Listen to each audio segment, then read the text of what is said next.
le Seigneur, je ne pourrais pas passer sans parler de ces choses. Amen. Vous savez, la fierté des noms de Dieu, ce n'est pas d'avoir gagné des millions. Amen. Un homme de Dieu disait, ma joie, c'est que mes enfants marchent dans la fidélité. Amen. La joie d'un homme de Dieu, ce n'est pas lorsqu'il a de belles voitures, mais lorsque les chrétiens écoutent la parole, entendent la parole, la comprennent et la pratiquent. Amen. C'est-à-dire que vous avez compris que vous avez droit à la bénédiction. Amen. Et quand on a droit à la bénédiction, on agit selon le modèle qui conduit vers la bénédiction. Amen. Nous étions en train de parler sur l'obéissance. L'obéissance à Dieu, l'obéissance au commandement de Dieu, la crainte de Dieu, la repentance. Amen. Nous étions arrivés à parler sur le servir Dieu. Amen. Bien aimé dans le Seigneur, je suis étonné de voir des chrétiens qui ont compris la notion des offrandes. Amen. Qui envoient eux-mêmes leurs virements dans les comptes de l'Église sans qu'on leur pousse. Amen. Que le Seigneur vous bénisse. Amen. Amen. C'est ainsi, c'est de cette manière qu'on doit travailler, qu'on doit aimer Dieu, qu'on doit montrer de l'amour vers le Seigneur. Amen. C'est-à-dire que, comme je disais, Joseph d'Arimathée, personne ne l'avait forcé ni envoyé pour enlever la honte qui accablait le corps de mon Seigneur. Amen. Et vous êtes Joseph d'Arimathée. Amen. Lorsque vous soutenez cette œuvre, lorsque vous apportez des offrandes volontaires, c'est là, béni le Seigneur, vous avez compris que vos vies ont droit à la bénédiction. Alléluia. J'étais hier surpris, amen, je vais témoigner parce que j'étais étonné, amen. C'est-à-dire que lorsque vous donnez, vous retournez, vous donnez le retour de ce qui est péché, c'est ce qui nous encourage de parler encore plus de Dieu. Amen. Je disais, mais servir Dieu, c'est d'abord se disposer pour le Seigneur. Amen. Nous étions hier en train de faire des travaux ici. Amen. Il y avait les frères Alain qui nous soutiennent tout le temps avec tous ces travaux. Amen. Mais j'avais aussi besoin de lui pour m'aider à la maison. Amen. Mais il me dit, les priorités, l'importance, c'est devant l'Église. Amen. Sur ce témoignage, c'est parce que j'ai été touché de voir comment est-ce que les chrétiens commencent à comprendre. La priorité, ce n'est pas d'abord d'aller aider ton pasteur. Amen. La priorité, c'est l'Église. Amen. Et les travaux sont en train d'avancer. Amen. C'est grâce à la priorité que vous mettez pour ce travail. Amen. Et ceci devait être, bien dans le Seigneur, collé à nos vies. Amen. Être une application de nos vies. C'est-à-dire que lorsqu'il y a un programme de l'Église, il y a un programme de la belle-mère qui fait un choix. Amen. D'abord l'Église. Amen. Nous étions en train de parler même de ces choses. Nous sommes arrivés à parler sur la dîme. Amen. Je ne saurais retourner en arrière, te rattraper et faire juste un tour. Sur YouTube, tu verras les gens de prédication. Amen. Tu fais un tour, tu verras l'intégralité de tout ce que nous prêchons et tu pourras nous rattraper aussi très vite pour que nous puissions encore aller vite vers les choses qui nous attendent des jours qui viennent. Amen. Comme j'avais dit, nous avons un grand programme qui va commencer le 28 avril. Amen. Ce programme s'intitule Marathon des prières. Je vais vous donner le détail. C'est les jours qui viennent. Amen. C'est Marathon des prières, nous allons prier comme si on n'a jamais fait. Amen. Gardez votre souffle, mais ça viendra. Amen. Donc, nous sommes en train de courir vite pour attacher au programme du 28 avril pour que là-bas, il y a des grandes choses et beaucoup de choses qui nous attendent. Amen. C'est là-bas qu'on parlera sur l'influence des liens sataniques dans nos vies. Amen. Je te communique la date pour que tu ne manques pas et que tu évites aussi les autres. Amen. Acclame Jésus, acclame les Seigneur. Nous avons eu le temps de parler sur les dîmes. Amen. Tu connais la dîme, tu as bien entendu parler de la dîme. Nous avons expliqué les origines de la dîme. Amen. Nous avons expliqué ça commence où? Ça commence chez Abraham. Amen. Abraham a donné la dîme de tout parce qu'il revenait de la victoire chez Kedorlaomer. Amen. Vous savez les noms des anciens rois, c'est très difficile à prononcer. Amen. C'est-à-dire qu'il a vaincu là-bas, comme il a vaincu les royaumes, il a vaincu des armées, il a ramené son neveu l'autre, et Abraham a compris que cette victoire ne dépend pas de mes armes. Amen. Cette victoire ne dépend pas de mon intelligence. Voilà comment nous avons donné le texte de Deutéronome chapitre 8, verset 17. Dieu te met en garde. Il dit garde-toi. Il battait là. Il dit, ma force et ma puissance de ma main m'a acquis ces choses. Amen. Ne sois pas comme les païens. Amen. Quand ils gagnent quelque chose, quand ils récupèrent un butin, quand ils ont quelque chose de précieux, ils disent, waouh, c'est parce que j'avais étudié, c'est parce que j'avais fait une démarche, c'est parce que j'avais frappé une porte, c'est parce que la Yébala nous, Dieu nous dit, ce n'est pas la puissance ni ta force qui t'a fait avoir ces choses. Amen. Les hommes de l'ancien temps avaient déjà compris ces choses. Abraham l'avait compris. Il a donné la dîme de tout. Amen. Cela signifiait, mes le Seigneur, que la dîme ne commence pas à la loi de Moïse. Amen. Alléluia. Amen. On arrive chez notre bien-aimé Jacob. Il est en train de traverser un temps très difficile. Il fuyait son frère. Parce que son frère voulait le tuer. Amen. C'était Ésaü. Vous connaissez l'histoire. Lorsque Jacob a pris la bénédiction de son frère, il a commencé à partir. Son frère commença à le poursuivre pour le tuer. Il était affaibli, sans force, avec ses femmes. Amen. Arrivé à un endroit, la ville s'appelait Luz à l'époque. Et lui qui arrive là-bas, il prend une pierre, il met ça sur son chevet et il dort. Et pendant qu'il dormait, il voyait les anges monter, descendre. Amen. Lui qui pensait qu'il était seul, mais il était accompagné des anges de Dieu. Amen. Mais le Seigneur, lorsqu'il s'est réveillé, il parla à Dieu. Il dit, Seigneur, si tu me donnes des vêtements, la nourriture, si j'arrive à partir, à arriver là-bas, amen. Il dit, Seigneur, je te donnerai la dîme de tout. Abraham avait donné quelle dîme? La dîme de tout.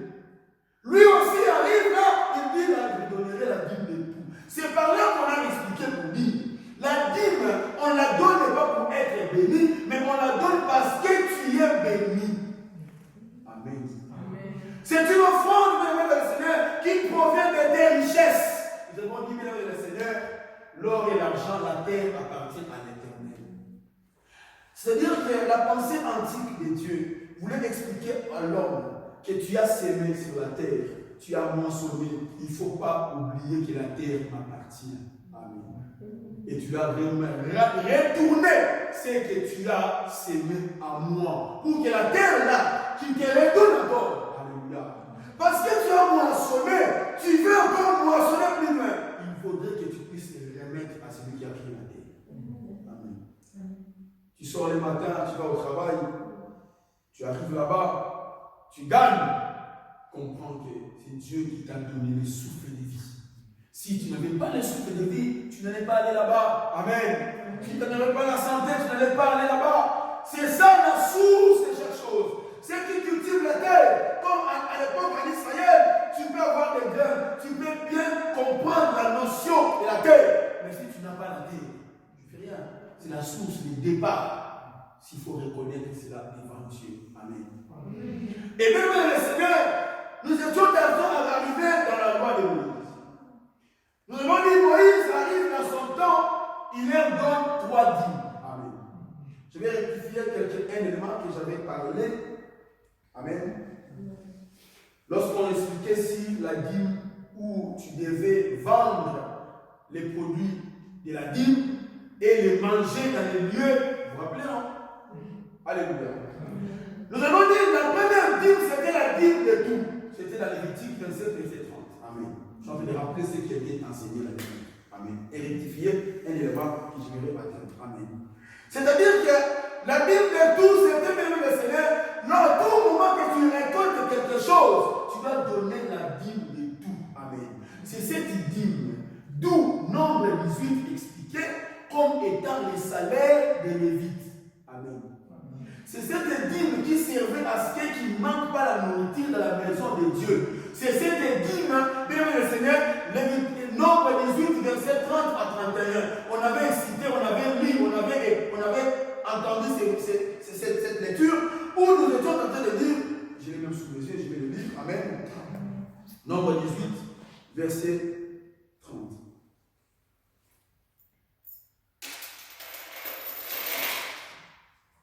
Le Saint-Esprit dit, tu leur diras quand vous en aurez prélevé les meilleurs, la dîme sera comptée aux Lévites. Voilà, aux Lévites, comme les revenus de l'air et comme les revenus de la cuve. Vous la mangerez en mêlée quelconque, vous et votre maison, car c'est votre salaire pour les services. Amen. C'est cette idée de tout qui était les salaires des Lévites dans les sanctuaires. Amen. Et quand on arrive dans Deutéronome 14, on parle maintenant de la dîme d'Inani. Amen. Moi, je l'ai rectifié parce que j'avais parlé de la dîme de 3 ans. En réalité, c'était la dîme d'Inani. Amen. Le texte dit, chaque année, tu vas prélever une dîme. Cette dîme-là, ce ne sera pas une dîme où tu vas donner aux Lévites, ni à qui que ce soit, ni à l'église, mais c'est une dîme que toi-même tu devais manger. Deutéronome 14. Je vais dire ça aussi pour porter des lumières afin qu'on monte ensemble. Amen. Deutéronome 14, je commence au verset 22. Tu leveras la dîme de tout ce qui produira ta sémence, de ce qui rapportera ton champ chaque année. Chaque année. Et tu mangeras devant l'Éternel ton Dieu, dans le lieu qu'il choisira pour y faire résider son nom. La dîme de ton bleu, de ton mou et de ton huile, et de tes premiers-nés, et de ton gros et de ton milieu. Afin que tu apprennes à craindre toujours l'Éternel ton Dieu. Peut-être que lorsque l'Éternel ton Dieu t'aura béni, le chemin sera-t-il trop long pour que tu puisses transporter ta dîme à cause de ton éloignement du lieu qu'aura choisi l'Éternel ton Dieu pour y faire résider son nom. Alors tu échangeras ta dîme contre de l'argent, tu serreras cet argent dans ta main et tu iras au lieu que l'Éternel ton Dieu aura choisi. Là, tu achèteras avec l'argent. Amen. Vous comprenez la lecture? Chaque année, comme je disais, dans la première vidéo, la dimanche dernier, j'ai parlé de dîme de 3 ans. Or, la dîme de 3, c'est autre dîme. Amen. C'est dîme d'Inani. Chaque année, la Bible dit, tu vas prendre une dîme parmi tes ressources que tu gagnes. Cette dîme-là, tu vas le manger. Tu ne le manges pas n'importe où. Tu le manges dans les lieux où l'Éternel a choisi. À ce temps-là, Dieu avait choisi Jérusalem. C'est le lieu où il fallait aller pour adorer Dieu. Amen. On adorait Dieu qui est à Jérusalem. Aujourd'hui, nous adorons Dieu en esprit et en vérité. Tu n'as plus besoin d'aller en Israël. Tu n'as plus besoin d'aller de monter à Mangué. Tu n'as plus besoin d'aller à Lourdes. Tu n'as plus besoin de ça. Lorsque tu as la vérité en toi, tu es vrai. Et lorsque tu as le Saint-Esprit, tu commences à adorer Dieu là où tu te retrouves. Alléluia. Les gens n'adorent pas, n'arrivent pas à atteindre Dieu parce que les gens ne sont pas vrais et les gens ne sont pas spirituels. Alléluia. Parce que c'est le Saint-Esprit qui te fait devenir homme spirituel. Il te fait basculer de l'homme charnel à l'homme spirituel. Amen. Et maintenant, eux, ils devaient aller à Jérusalem. Parce que c'était leur temps, c'était le temps de la loi. Amen. Lorsque tu vas aller là-bas, tu vas manger. Toi-même, tu manges la vie. Et maintenant, la Bible dit au verset 26, peut-être que le chemin sera trop lourd. Par exemple, tu habites Marseille. Jérusalem, ça se trouve à Metz. Amen. Le chemin est trop long pour que tu puisses transporter pour Ndalayo, ton père même Nayo.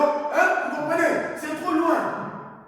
Dieu avait prévu quoi? Dieu avait dit, tu vas vendre la chèvre, l'animal, ce que tu devais manger à Jérusalem, tu vas les vendre. Tu prends l'argent. Tu arrives maintenant dans les lieux à Jérusalem. Quand tu arrives dans les lieux, tu fais quoi? Le même argent que tu as vendu là-bas, tu rachètes la même chose. Ce qui est normal. Amen. Lorsque maintenant tu vas acheter, tu vas entrer. Oh, nous savons bien qu'on achète où? Au marché. C'est pourquoi quand Jésus arrive, je vais l'expliquer, à Kouta où était le marché était dehors du temple, qui s'est rentré même dans le temple. C'est à cause du dîme d'Inani. Et quand Jésus arrive maintenant, on connaît l'histoire. Jésus a connu comme un homme. Jésus commence à frapper, commence à chasser pour leur expliquer, fini le marché, fini la dîme d'Inani.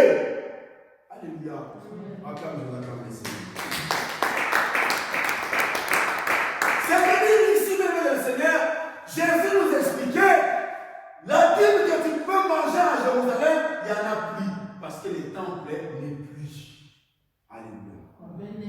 Bien dans le Seigneur. Il nous restait maintenant une troisième dîme. Alléluia. La troisième dîme, on continue le texte, verset 27. Toujours Deutéronome 14. Amen. Là maintenant, c'est la dîme de 3 ans. Amen. Au bout de 3 ans, tu sortiras toute la dîme de tes produits pendant la 3e année et tu la déposeras dans tes portes. Donc, alors viendront les Lévites qui n'ont pas ni héritage avec toi, l'étranger, l'orphelin et la veuve qui seront dans tes portes. Et ils mangeront et se rassasieront, afin que l'Éternel ton Dieu te bénisse dans tous les travaux que tu entreprendras de tes mains. Parole du Seigneur. Là maintenant on arrive au 3e dîme, c'est la dîme des 3 ans. La dîme des 3 ans, c'était au bout de 3 ans, tu devais stocker, tu stockes les récoltes que tu as. Ceux qui ont grandi avec moi au village, ils peuvent comprendre ce que je vais parler maintenant. Amen. Au village, nos parents, qu'est-ce qu'ils faisaient? Quand il a un sac de maïs, un sac de manioc, il va enlever peut-être des maniocs, des bicolos, je ne sais pas comment, il met dans un coin. Amen. À chaque fois, quand il va prendre un sac, 2 sacs, il va enlever peut-être 3 maniocs, un petit sac. Et au bout de quelques temps, le fait de faire ça tout le temps, ça emmagasine beaucoup. Ça deviendra beaucoup. Un jour, il va faire ouvrir son magasin et on verra beaucoup de récoltes étaient stockées. C'est dans cette idée-là, tu vas maintenant faire ça dans 3 ans. Et au bout de 3 ans, tu prélèves une dîme. La dîme là, ce ne sera ni pour toi, mais ce sera pour les pauvres. Ce sera pour l'étranger, ce sera pour la veuve, ça sera pour l'orphelin. Alléluia. Tel était le système des dîmes en Israël. Amen. Quand Jésus arrive, il dit, je suis venu non pour abolir la loi, mais pour l'accomplir. Alléluia. Comment est-ce que Jésus a accompli la loi? C'est-à-dire que Jésus venait, Père le Seigneur, pour compléter ce qui manquait, pour perfectionner ce qui n'était pas bien dans tous les années ou dans tous les temps qui est passé avant qu'il vienne sur la terre. Il vient sur les mariages, il rectifie. Il dit, il vous a été dit, moi je vous dis, Amen. Jésus était en train de perfectionner, rendre pure les choses. Amen. Et maintenant, même le Seigneur, Jésus, même le Seigneur, n'a jamais contredit ou n'a jamais été contre la Bible. Amen.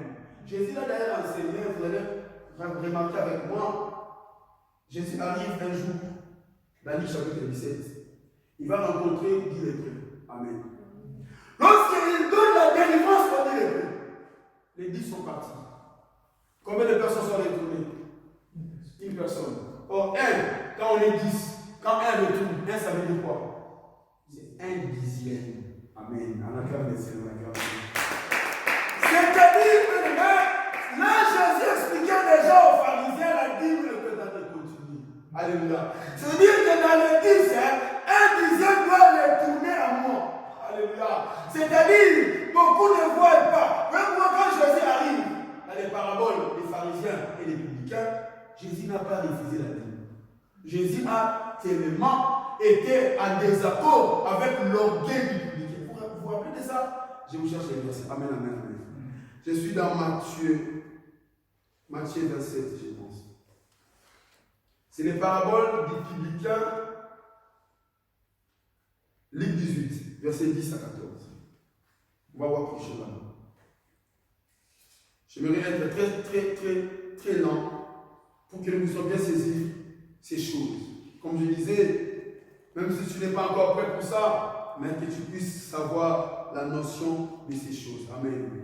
Il est écrit, Luc chapitre 18, verset 14. Je lis au nom du Seigneur Jésus-Christ. Je commence au verset 10. Deux hommes montaient au temple pour prier. L'un était pharisien et l'autre publicain. Les pharisiens debout priaient ainsi en lui-même. Donc à prier au nom. Oh Dieu, je te rends grâce de ce que je ne suis pas comme le reste des hommes, qui sont ravisseurs, injustes, adultères, ou même publicain qui est à côté de lui. Verset 12. Yoka. Il commence à argumenter maintenant son introduction. Il dit, je jeûne 2 fois la semaine. Je donne la dîme de tous mes revenus.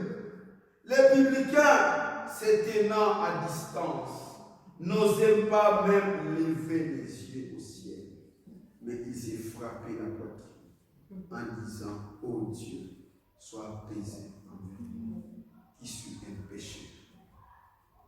Je vous l'ai dit, verset 14, celui-ci descendit de sa maison justifié plutôt que l'autre, car quiconque s'élève sera abaissé, et celui qui abaisse sera élevé. Alléluia. Acclame Jésus, acclame Jésus. Les pharisiens et les publicains, les pharisaïsmes, c'était une doctrine. Parce que Jésus, quand il venait, il était arrivé ici dans le monde, il a trouvé aussi des doctrines différentes. Amen. Un jour, on parlera sur un thème que j'ai toujours enseigné, les fausses doctrines à la lumière de la parole. C'est-à-dire qu'aujourd'hui, nous avons plusieurs doctrines. Les témoins de Jéhovah, l'islam, complété, les mormons, on a plusieurs doctrines. Jésus aussi, quand il était arrivé, pasteur, il y avait plusieurs doctrines. C'est-à-dire qu'il y avait les pharisiens, les sadducéens ne croyaient pas aux esprits, ne croyaient pas aux anges. Amen. Et ils ne croyaient pas à ces choses-là. Amen. C'est comme aujourd'hui, nous on ne croit pas à Marie. Amen. Il y a des choses que nous ne croyons pas, que d'autres aussi croient. Il y avait les scribes, il y avait les enseignants, il y avait les zélotes. Amen. Il y avait les hérodiens. C'était des personnes qui mélangeaient le pouvoir, le rôle avec la religion. Amen.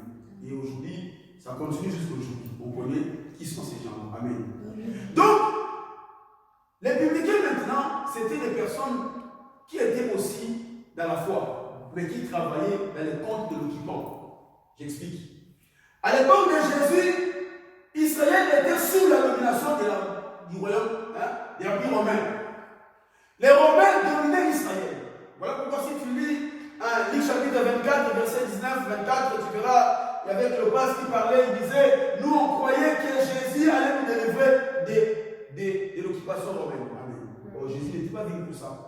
Donc, on comprend maintenant que les publicains, ils étaient des gens qui faisaient des collections d'impôts. Amen.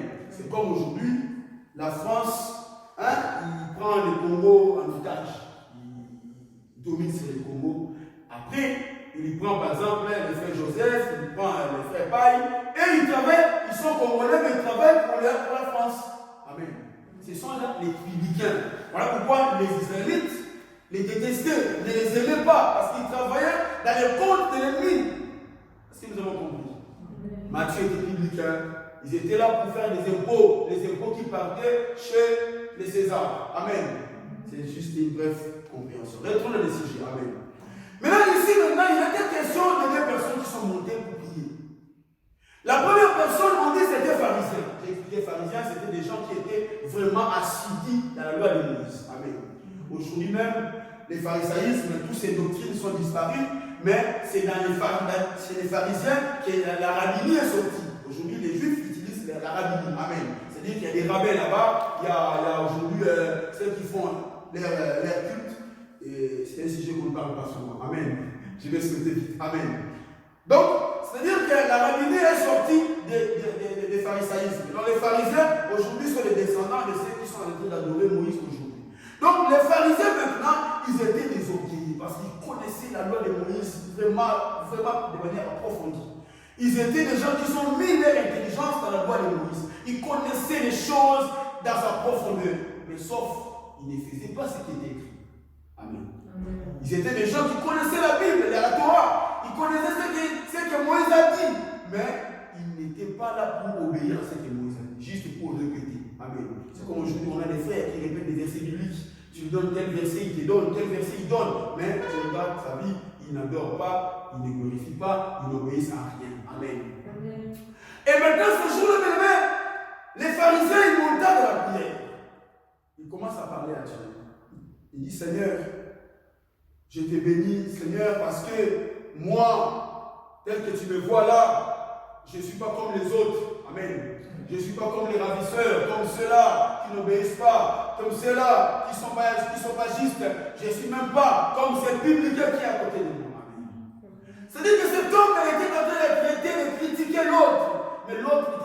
s'apaiser devant Dieu, de demander pardon à Dieu, de dire Seigneur, sois apaisé, Seigneur, reçois-moi. Voilà pourquoi ce qui se passe des fois dans nos églises. On juge quelqu'un d'autre de loin. Je ne suis pas comme lui. Lui là. Oh, tu ne sais pas que l'autre, il est exaucé. Il est agréé par Dieu. Toi, tu n'es même pas agréé. Amen. C'est ainsi que des fois à l'église, on voit les autres négligés, on voit les autres des inutiles. Ah, lui, en tout cas, non, on ne peut pas lui compter. Amen. Non, Dieu lui compte. Alléluia. Il dit, Seigneur, je jeûne 2 fois. Je paye la dîme de ma vie. Amen. Posons-nous la question. Jésus était contre la dîme ou contre les jeûnes ou contre l'orgueil? Amen. Alléluia. Jésus n'était pas contre les jeûnes qu'il faisait. Jésus n'était pas contre les dîmes qu'il donnait. Mais Jésus était contre l'orgueil qu'il présentait face au public. Alléluia. Pour signaler, pour dire, bien aimé le Seigneur, Jésus a affirmé qu'aujourd'hui, bien aimé le Seigneur, les Indiens doivent retourner à Dieu. Alléluia. Et lorsque, bien aimé le Seigneur, nous obéissons à ces choses, l'ensemble des bénédictions qui sont liées à l'acte que tu poses vont te poursuivre automatiquement. Amen. C'est-à-dire que les enfants de Dieu doivent comprendre, lorsqu'ils cherchent la chose X, il doit chercher à comprendre qu'est-ce qu'il doit faire, parce que la chose qu'il va faire va être accompagnée d'une promesse. La Bible dit, honore ton père et ta mère. La promesse c'est quoi? La promesse dit, en fait, que tu sois heureux, que tu vives longtemps. Amen. Je prends juste cet exemple. C'est-à-dire, lorsque tu veux vivre longtemps sur la terre, tu vas choisir quoi? L'obéissance aux parents. Amen. Les chrétiens, comme il est en Europe, il va avoir de l'argent, il peut crier sur tes parents. Amen. Tu n'auras pas, bien le Seigneur, cette promesse. La promesse là est réservée à ceux qui vont vivre les textes écrits. Amen. Donc, bien le Seigneur, lorsqu'on vient maintenant ici, prenons Malachie chapitre 3, on va chuter par là. Malachie 3, verset 10.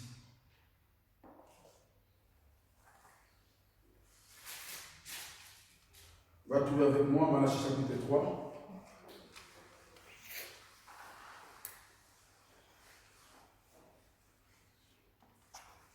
Verset 10, je lis au nom du Seigneur Jésus-Christ. Je commence au verset 8. Amen. Un homme trompe-t-il Dieu?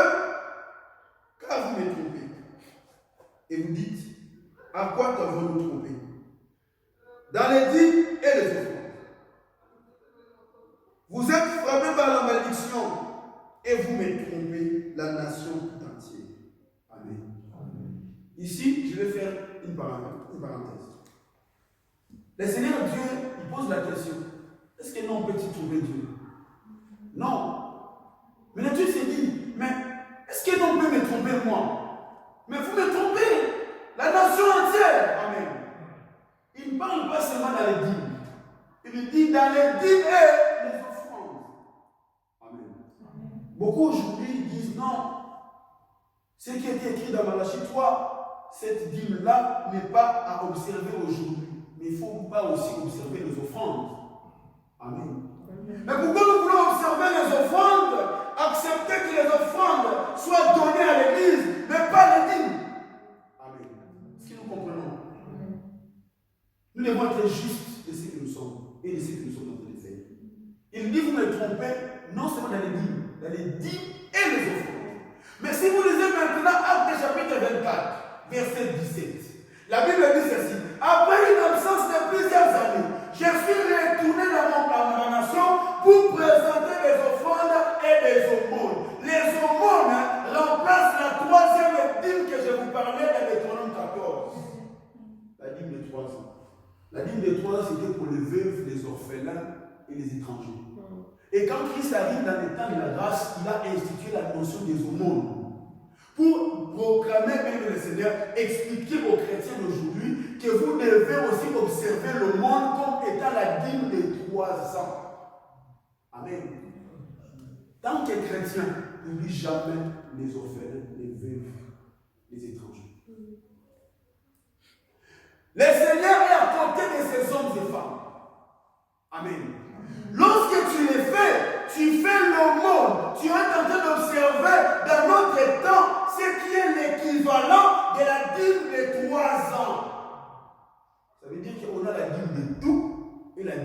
3 ans. C'est la dîme dynamique qui a été abolie. Parce que les temples, il n'y en a plus.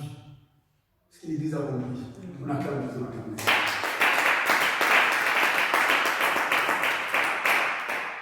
Si vous lisez très bien les textes de Paul, 1 Timothée chapitre 6, tu vas voir comment il exhorte de prendre en charge les veuves.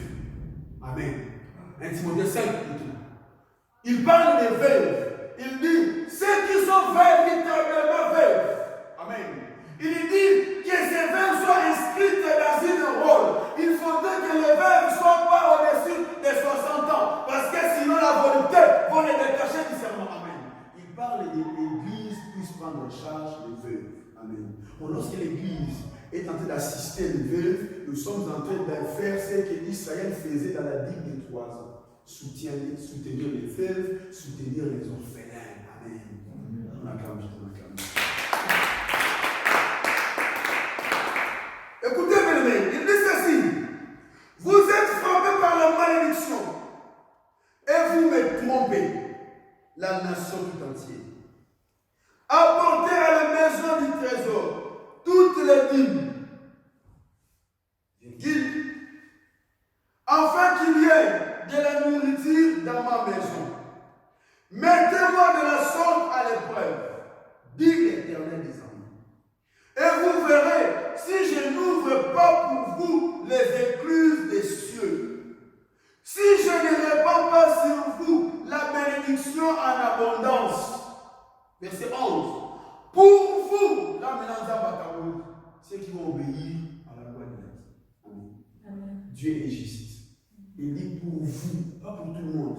Écoutez, pour vous, je menacerai celui qui dévore. Et il ne vous détruira pas les fruits de la terre. Et la vigne ne sera pas stérile dans vos campagnes, dit l'Éternel des armées. Toutes les nations vous diront heureux, car vous serez un pays de délices, dit l'Éternel des armées. Alléluia. Pour vivre ces choses, il faut les pratiquer. Amen.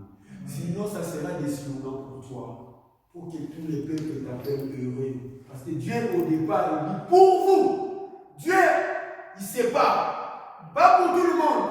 Oh, il est les yeux de tout le monde. Comme la mission, ok. Mais la Bible que je prêche, il dit pour vous. J'ai menacé celui qui dévore. Parce que Dieu savait que les dévoreurs existent.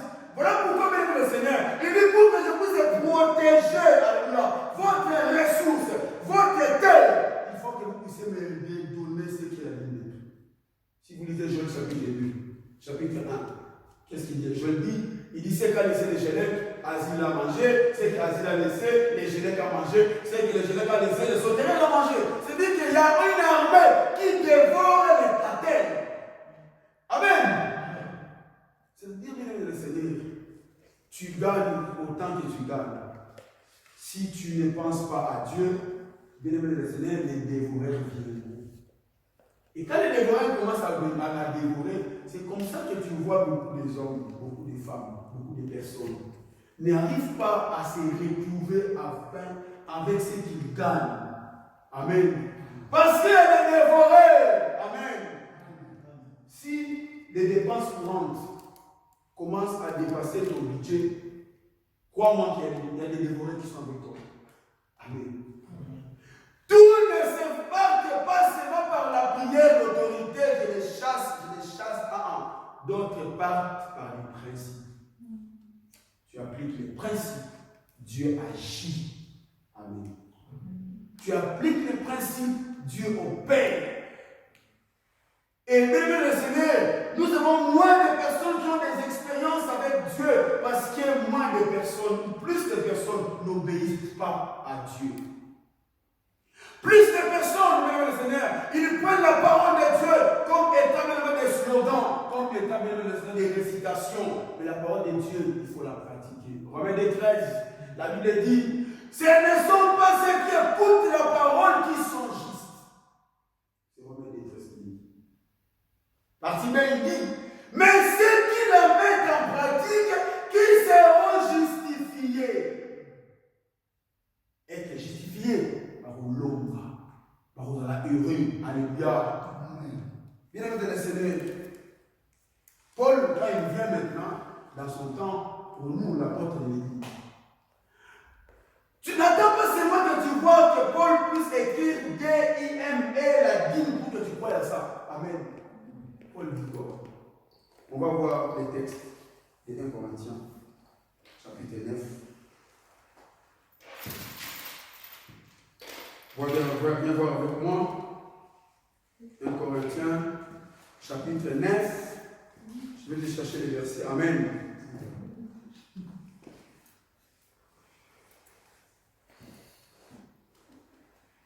Qu'est-ce qu'il dit?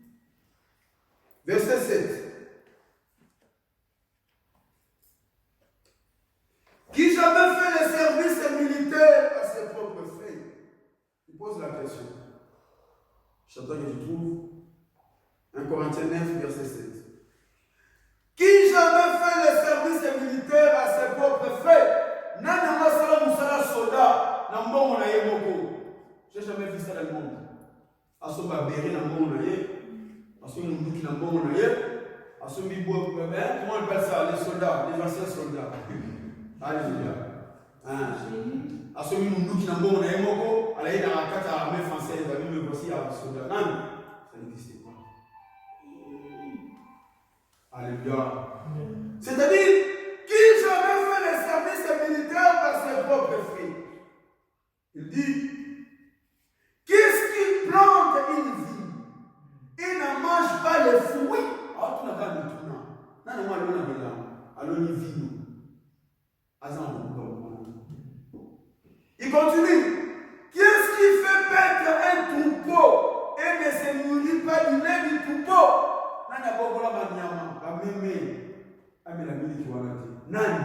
Amen. Il vient verset 8. Ces choses que je dis n'existent-elles pas dans les usages des hommes? La loi ne le dit-elle pas aussi? Car il est écrit dans la loi de Moïse, tu n'amuseras point les bœufs, car ils foulent les grains. Dieu s'aimait-il à peine les bœufs?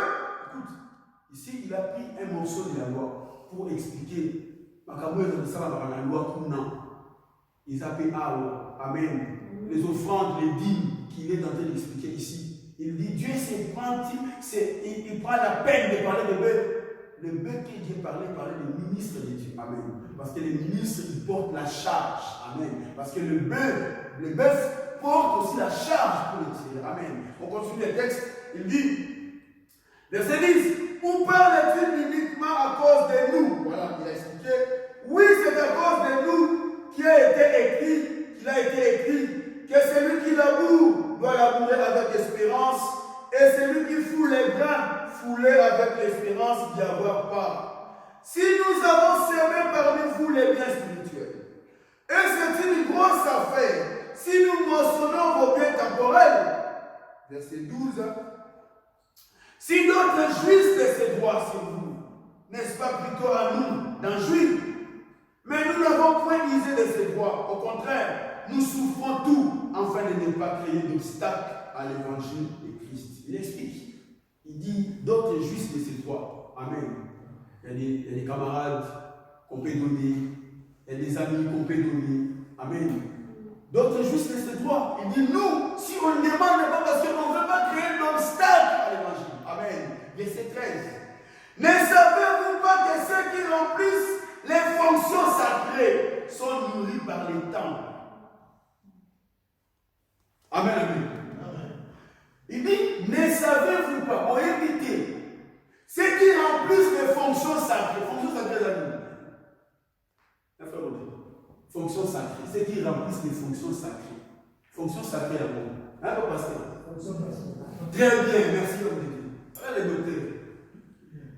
Ceux qui remplissent les fonctions sacrées, Makamwela sacrée, qu'est-ce que c'est sacré? C'est la liturgie.